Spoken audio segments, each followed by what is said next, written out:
La vraie raison pour laquelle tu n'arrives pas à éclore, à fleurir, à révéler qui tu es vraiment. Écoute bien ce que je vais te dire là, car cette histoire va changer ta vision des choses. Il y a quelques années de ça, j'avais une voisine incroyable, une vieille dame très élégante. Je la voyais chaque jour s'occuper de son jardin, elle avait des fleurs magnifiques. Et c'était mon petit rituel de passer devant, d'admirer ses fleurs, et j'admirais secrètement cette vieille dame. Comment elle faisait pour avoir un aussi beau jardin? Et puis un jour, malheureusement, je ne l'ai pas vue.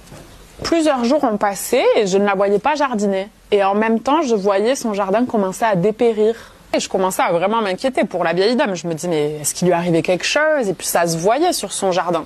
Et un jour, je passe et je la vois enfin. Oh. De suite, son jardin allait beaucoup mieux, les fleurs avaient repris de l'envergure et moi j'étais rassurée. Donc pour la première fois de ma vie, j'ai pris mon courage à deux mains et je suis allée lui parler. Ce qu'elle m'a raconté ce jour-là a changé ma vie pour toujours. Elle m'a dit, tu sais, elle m'a tutoyé directement, elle m'a dit, tu sais, je reviens d'un voyage douloureux. Je suis allée voir ma sœur qui était en train de mourir. C'était terrible parce que ma sœur, sur son lit de mort, m'a partagé ses plus grands regrets. Et son plus grand regret, c'est de ne pas avoir véritablement vécu ses rêves. La vieille dame, en me racontant l'histoire de sa sœur, était très touchée. Et elle me dit, tu sais, j'ai vécu la même chose avec mon mari. Mon mari est parti il y a quelques années et m'a dit la même chose sur son lit de mort. Tu sais, quand mon mari est parti, ça m'a fait un électrochoc.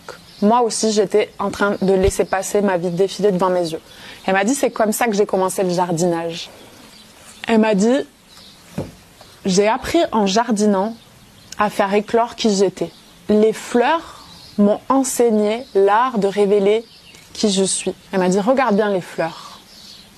L'erreur que font la plupart des gens, c'est qu'ils croient que pour avoir un beau jardin, il faut mettre de l'engrais, de l'herbicide. Elle m'a dit, ce n'est pas comme ça que ça marche. Un beau jardin, c'est en venant chaque jour enlever soi-même les mauvaises herbes. Finalement, sa sœur, ce qui l'avait toujours empêché de révéler qui elle était vraiment, c'était la peur du jugement des autres. C'était cette collègue de travail qui était tout le temps en train de la dénigrer. Et son mari, même histoire, la peur de sortir du cadre. Et moi, depuis cette rencontre, je n'ai jamais oublié la précieuse leçon qu'elle m'a donnée. Pour fleurir, tu n'as rien à forcer. Tu dois seulement enlever toutes les mauvaises herbes qui t'empêchent de pousser et de révéler ton parfum. Donc toi, qu'est-ce que c'est les mauvaises herbes qui aujourd'hui t'empêchent de pousser ?